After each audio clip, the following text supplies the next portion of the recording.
How to reset Messenger PIN code. Hello everybody, welcome back to our channel.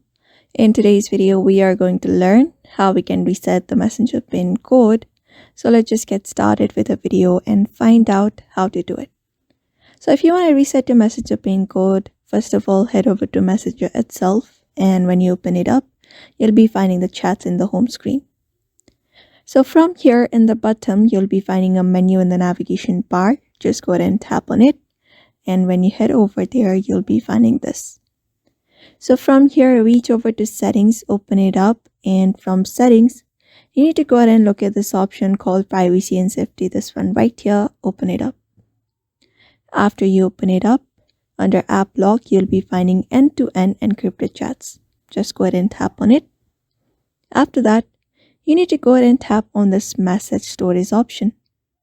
So when you head over to this section message storage, you'll be finding this option that says reset pin. So all you need to do is just go ahead and tap on it, and you need to go ahead and create a pin for yourself.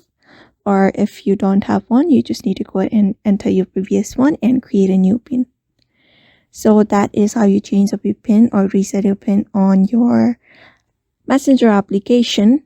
So I hope this video was helpful, and thank you for watching this video.